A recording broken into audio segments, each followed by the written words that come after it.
to Fix It's Boy now here with Ari. And we have a special guest in the building, artist, producer, DJ, Freddy Browne. Bless up.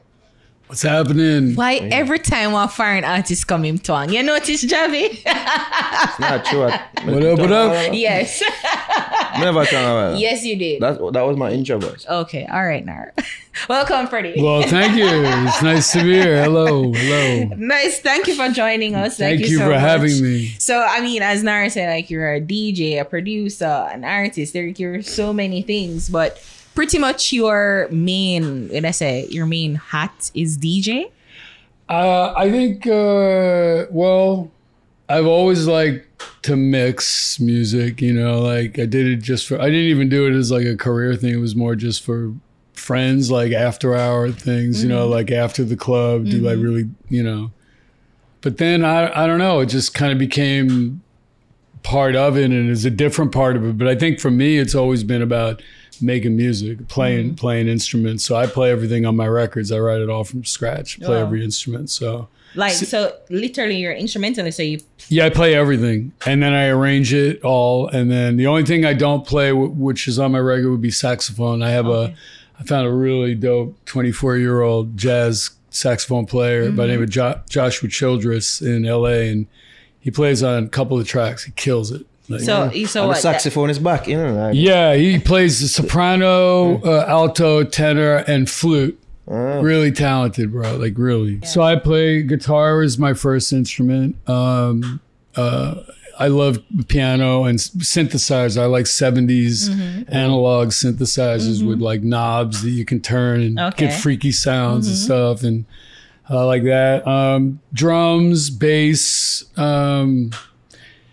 you know, anything. So how you do all of that? How you play harmonica? How you play all the instruments? I don't think he's finished listing it. Oh, no, it's a few of them. Yeah, I was just trying to throw that last one. Yeah. I thought he finished. I heard the harmonica. So go ahead. You were asking how you play them though. How you play all the I don't play them all at once. Right. No, I'm not like on a pogo stick jumping up and down with like a banjo and a drum and like a cymbal on my head and some finger cymbal. No. I just do it as it comes. I write the basic tracks, like the ideas in my software. I use a thing called Reason software. I'm going to pretend. And I've been in it since like 2.5, so I'm kind of a master in it. I've done like, I've probably clocked 10,000 hours or more, so I really know it. I write the track ideas and then I actually write the arrangement. And then I'll take the stems and go in the studio and into a big studio with a big, 77 channel board and I'll get 70s synthesizers in and I'll put stuff on top. So when the track is done, then I'll give it to the singer. I don't get involved with the singers. You leave the singers to write the lyrics. The singers write the lyrics, but I also don't work with them in the studio. That's not my thing. I'm not a producer in the sense that I want to pull a performance out of somebody. Okay. So I put them in the studio with Grammy-winning engineers who work with me. So I work with Ariana Grande's engineer, Billy Hickey, who did the tracks that Devin's on. Okay. One of them. The other one was done by A Move to the Baseline, which is on my album. He did that one. He also, Devin's on another track with a mix by Enrique Andrade. He's a Brazilian cat who did like Bieber and I don't know if you know like Maluma and it does like really dope stuff. So these guys have been mixing my records. So I give the singers these great engineers to do what they do, and I just sit back and just get blessed. Okay, so it's a case where you make the sounds, you've composed the songs, the music, and the arrangement, and then they write into the arrangement, and then we record it, and then mix it and master it, and then the videos. But it starts with the music, though. Right? Because I was listening to the album, and it's clear when you say 80s synthesizer. There you go. 70s, right? The 70s. Well, I'm thinking 80s movies like that, but 70s, and it's listed. The album is listed as electronic. Correct. So I'm thinking, which I don't really get. I mean, there is an electronic component because I make the beats in software, right? The basic tracks, right? Yeah. So that is part, but that's fine. Like I don't mind it. I'm not big on all digital. Like I like analog. I like to touch things. I like to feel it and play them. I play instruments, so it's not plugins and you know what I'm saying. Like it's a mix of things for me. So. Yeah, because I feel like, but listening to it, the groove of it is like house music, like house. Like some of the tracks are, but there's trap on the album. There's a lot of different genres going on in the record. There's some really chill music, I think, like the song Glow, which was the first video I did. I don't know if you caught that one. Yeah. That was the one with the motorcycles. Yeah. I was listening. Did you see the video? No, I'm listening to the video's insane. Like I won't even say it. You just have to check it out. Okay. But I don't really pay attention to what anybody else is doing. I do it. I make the music because of what I love. Even with my DJing, like when I play these sets, and I never play the same thing twice, and I never mix the set. Every set is 150 tracks that I've never played before and never mixed before, and I have no idea how I'm going to do it. I just do it. So I'm interested to know how your relationship with dance or even Jamaica. Reggae, I think more reggae scene. Yeah. So the way it started was my love of Sly and Robbie. It started Who with you call your musical idols already. It started with I went to see a concert, the Police, Sting's group, and Black Uru was opening up. This is like 1980, man. And I told this story on the Gleaners, the whole story. And I went to this show. I saw Black Uru. I was blown away. I found out it was Sly and Robbie. Then it was after college. I went to New York City and in the club listening to Pull Up to the Bumper, Grace Jones, and finding out that that's Sly and Robbie. And then it just went on. And the Rock Steady record with No Doubt and just kept going. And so they just became... Not to cut you, when you mentioned Pull Up to the Bumper to show you the age gap, I thought of Jay Capri. See, I didn't even think I thought for sure you would know where I know Grace. Of course, yeah. So it's a very crazy story if you don't mind me telling you. So so I ended up meeting this Jamaican guy, Andre Fennell, in New York, right? I was just at some management office in Brooklyn, music management, and playing my beats out of the computer, and it must have been in the corner, just started singing over my music. That's happened a lot. Where I'm just playing music somewhere and someone just behind me starts singing and then we go do say, hey, that sounds good. Let's go. That's what we do. And several tracks on my record were done like that. Yeah. So, and big ones like I'm really, it was a good, I'm happy. I'm really pleased with that record. There's a lot more coming, but anyway, what was I saying about you? I guess how you make Sly. The story, right? Yeah. So I go. So the guy Andre Fennell was Shaggy's writer for like 7 years, dude, and his backup singer for a while too. One day I decided I was ready to make a record, and I called him, and he says, "Come over to Shaggy's house." And I did. This was in America, Long Island, in New York, in Valley Stream, and I went over. And like all these people were there, and he has a studio in his house, so he works with that dude Sting International, his producer. He was there, and Sly and Robbie were there because they ended up making a collaboration record. Like Barris Hammond is on it, and do you know Jimmy Cozier? Do you know that name? No. He's on that record, and Jimmy is the vocalist on my first solo record. He's also... You sound like him play a flute. I know he's on this record, the 17. Yeah, 17 he's on that because that was a track on my first solo record too, that I re-put it on it. But he's Jamaican too, and was also one of Shaggy's backup singers. Actually replaced Andre Fennell. Okay. Anyway, I go to the house. I swear Sly and Robbie were 10 feet away from me. I promise you, Robbie was at the kitchen making like oxtail soup or something and had a gun in a holster right on the side of the cooking pot. Yeah. And I didn't get a chance to meet him. Nobody introduced me, and I left. What were you more fascinated with, the gun or the soup? Like he had the gun or he was making soup? I think it was the gun. I think the gun. Yeah. It just spoke volumes, you know, like it was a statement, you know. This is my gun. Like, I'm putting my gun here. while I cook. Yeah. You know, like, so, yeah. So, and then I leave, and then, I don't know, a year and a half later, I'm in Tokyo. I played the Ultra, like, Japan Festival. And I had dinner, like, 2 days later, and someone said to me, we were talking about Sly Robbie, and they go, oh, well, they're coming here next week. They're my dear friends. Would you like to meet them? And 3 weeks later, I was in Kingston at One Pop working with both of them. Yeah. Played on a remix that I never released. Yeah. I have a lot of music I've done with them. I've never, just hasn't been the right time. I realize that for most artists, it's really about timing. Why is timing such an important thing? How about this? Those 2 videos that I did with the animator, that Fry Eye and All Falls Down, you know when and that one with Shaggy on it, you know when I recorded that track? 12 years ago. Wow. And I re-upped it a month before I released it in the studio. I put new synthesizers. We did the video, remastered it. And the reason I put it out was because my album is called 17, which is my lucky number. This was my 17th year of making music. Yeah. I released my first video on 1/7/2022.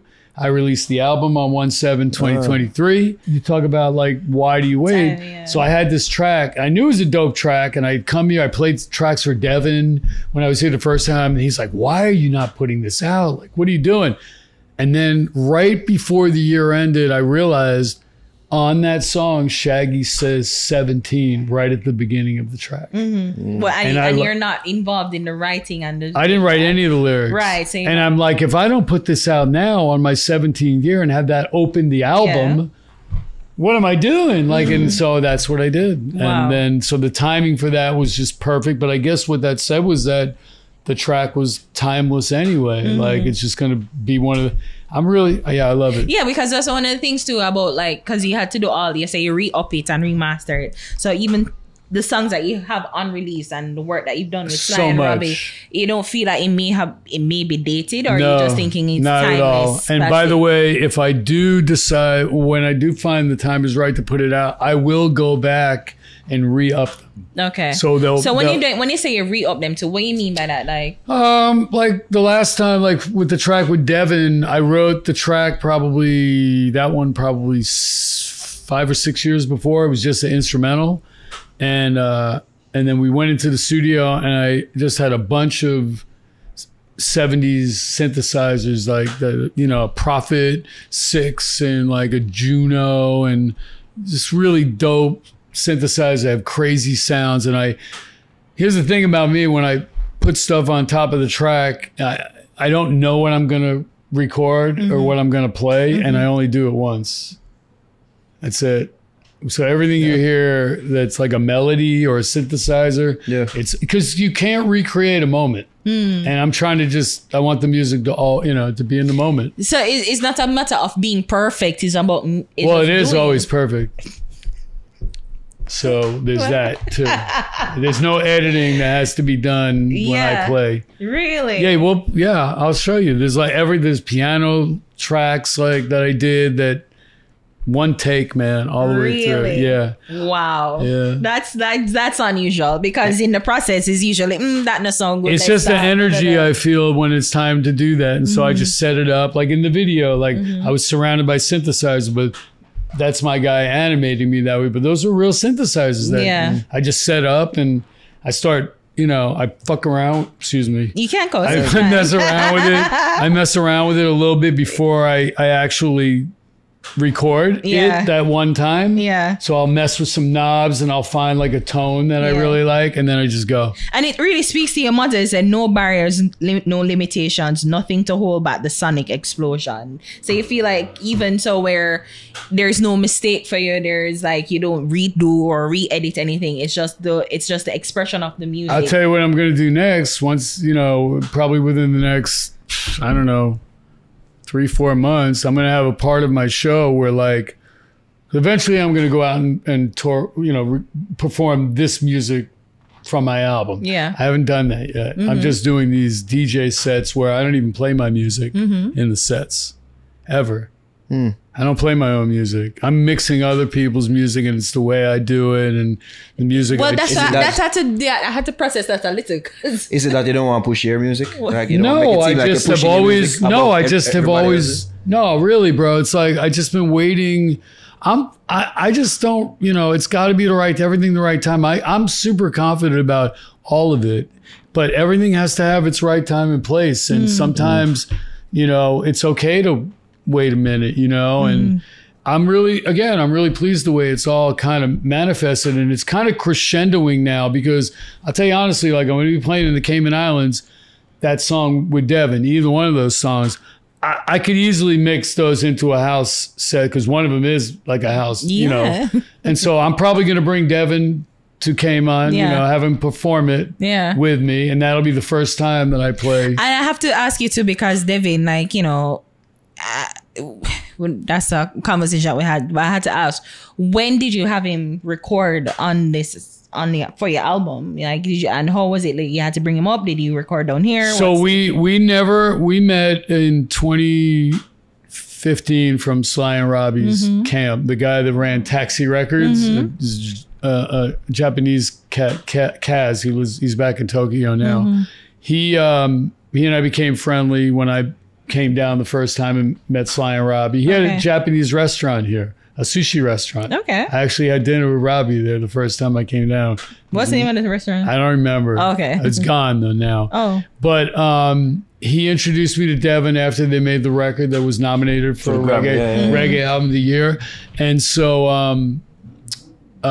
we just I was sending tracks back and forth. Devin was 20 years old when I met him or something. He was a kid, you know. I think right off a Magnum win. Yeah, it was crazy. And so we just started sending tracks back and forth. And I just never really, there wasn't anything was like popping for me, you know. And I knew he was, you know, he had an interesting start. I mean, winning that contest and then the Grammy nomination, like that doesn't happen to anybody, like that kind of. So, but I knew it could also be something that, you know, he's gonna grow a lot from this, and he has grown a lot. He's a great dude, great person, really talented in my opinion. Yeah. He's really, I've watched him, you know, hone his skill. Like, he's gotten better and better, and then I don't know. I just decided it was time to do this, and I set the whole thing off in Jamaica with him and that track. That was my first round of interviews ever. I came down here with him. Our first interview was at Zip 103, and DJ Liquid dropped it. And right before he did, he threw a DJ Khaled drop on top of it. And I was like, this was my first time my music was on the radio ever. Really? Ever in Jamaica. Wow. In Jamaica. Oh. I've been on the radio all over the world, but in Jamaica. Yeah. And I was like, wow. And then we, you know, Sun City and everything else. You know, I've done the morning show a bunch of times on CBM and all that. So I did the whole round, you know, with Devin the first time. Yeah. And then I came back the second time on my own and went to all those places again. Yeah. So when I brought Devin out in I guess August of last year to shoot the video in LA, that's the first time we ever met. What? Yeah. Really? Yeah. Isn't that crazy? Yes, it is. And we were like brothers, you know, like we are. From another mother. Yeah, for sure. That's for sure. And so, yeah, I think I'll probably put something of his out on my label. Yeah. You know, at some point. Because I was saying too, because you kind of have him on a like a reggae vibe, skanking vibe. That really, one for sure. But it's like really host. So my other question though is like, when you do this music, the audience are you catering to? Is it like, what's the audience like you're catering? I'm not catering to anybody. You're not. I'm just making music I really dig, and if it moves. And even DJing, when you DJ, like, what's the audience? The makeup of the audience. I don't really pay attention to it either. It's just always packed and everybody's dancing from the minute I start, and it doesn't stop until I finish. I play straight for 2 hours. Do you play reggae, like straight reggae? Nope. I have never played a straight reggae, so I don't play any reggae in my set. It's just straight deep house music. No dancehall, you know? Huh? Any dancehall? Nope. Not really. Well, I can't say I haven't mixed any in. There might have been a couple of things from the UK that I did in one or two of the sets that's super heavy that I did over the last. So why you not fuck with local dancer? Huh? Why don't you fuck with local dancer? It's not that I don't do that. The thing was that I just been doing deep house all over the world, you know, and I really enjoy it so much. And then when I came down here, and Steve saw I was here for the All Falls Down video media run with that track, and Steve saw it and heard I was a DJ and invited me to come in and play. And so I went in and I do what I do. You know what I mean? Like I wasn't trying to come in and be anybody to try to cater what was to the reception like though? everybody. Nobody wanted me to stop. And then they brought me back 2 more times, and so here we are now.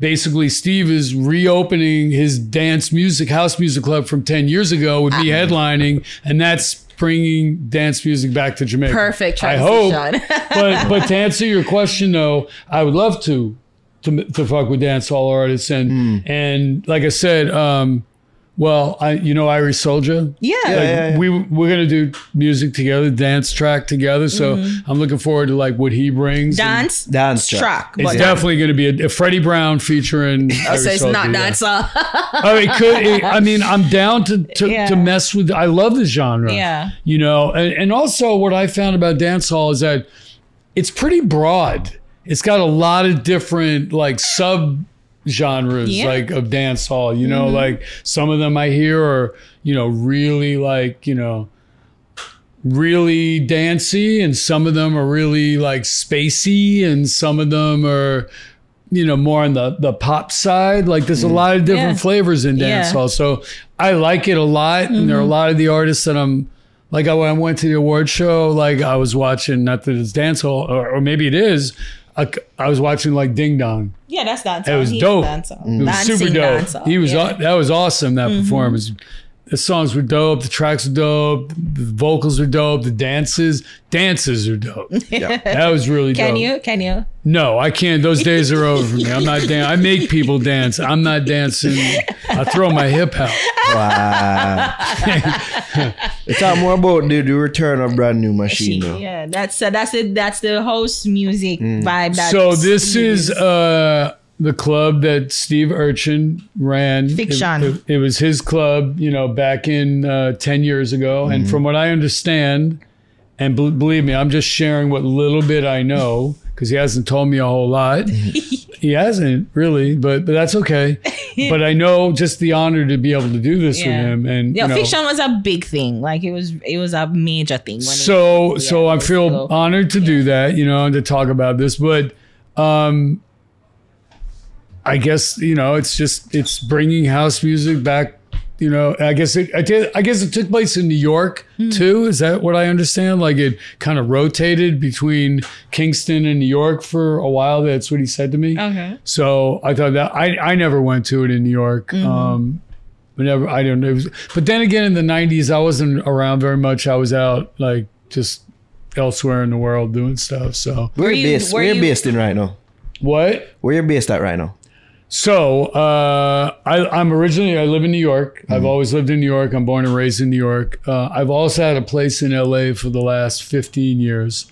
I just left LA 2 weeks ago. After all that time, I was kind of over it. It really changed out there after the pandemic and got dangerous, a lot of crime and homelessness. Yeah. And so as we talked earlier, you know, on the site about, I'm going to be performing regularly in the Cayman Islands at a place called the Sandbar. The first one being Halloween on 10/27, and then again on 11/17, an event that I created called Vibrosphere, which will happen every month.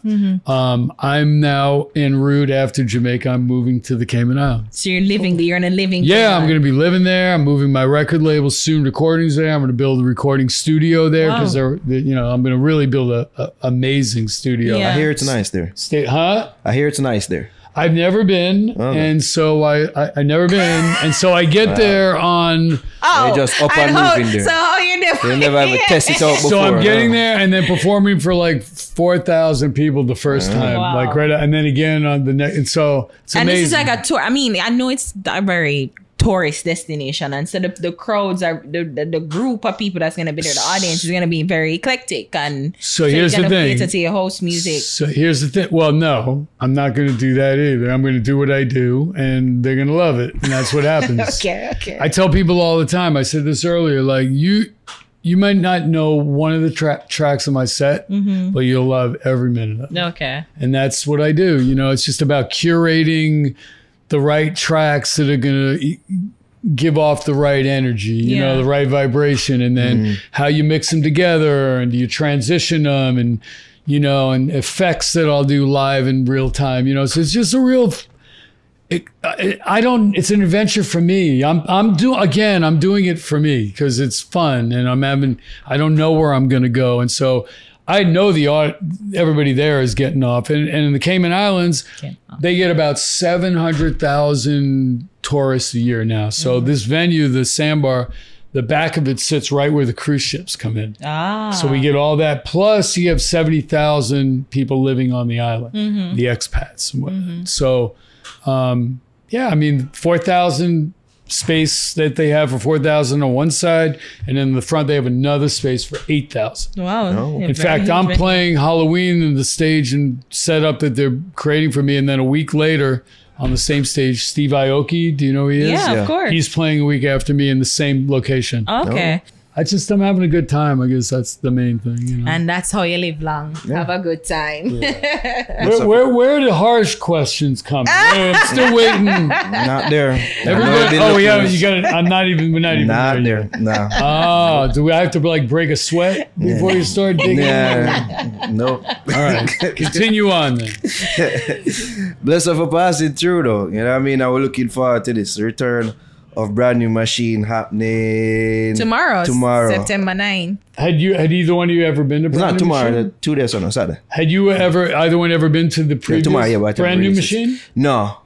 I don't know anything. And is anybody here? Anybody? No. So do you know anything about it? No. Like the past? Just that it was a very cool thing that they had, or you don't really know much What about I've it heard. at all? What I've See, heard. I don't know any more than you do. So we're gonna find out I'll go find out. Friday. I mean, all I know is my goal is to Or go. Sunday. My goal is to go in there and just blow the place to smithereens. That's all I'm going to do. and with the animator. Oh yeah, I wish he was here with us today. Like he's coming in tomorrow, but he would be amazing to interview too. Like we're gonna try to get a couple of interviews while he's here. You know, get him into a couple. And I just like watching him talk about his. He's just brilliant. I believe he's the number one AI animator in the world.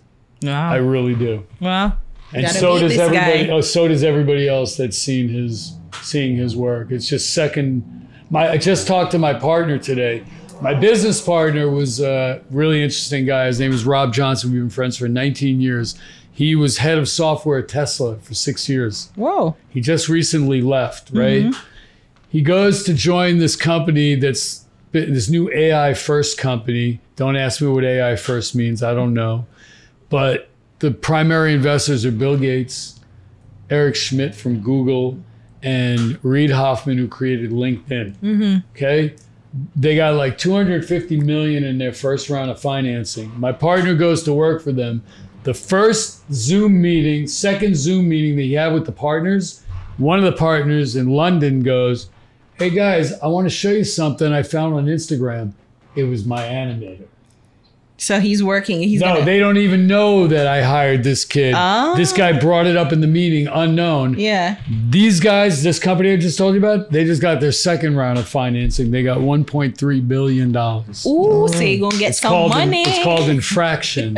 So I knew I was on to it with this kid, but I also knew once I saw what I saw. Yeah. He's amazing. And so this is the first time we're doing visuals together live. He's performing with me, which is cool. He's never done it before, but we're so, I don't know. Saturday should be an experience. So guys, once you see this, come out and see the live show with the animator on the spot animating DJ Freddy Browne. You can see his animations online at his Instagram profile, and it's LE_Cognito, COGNITO.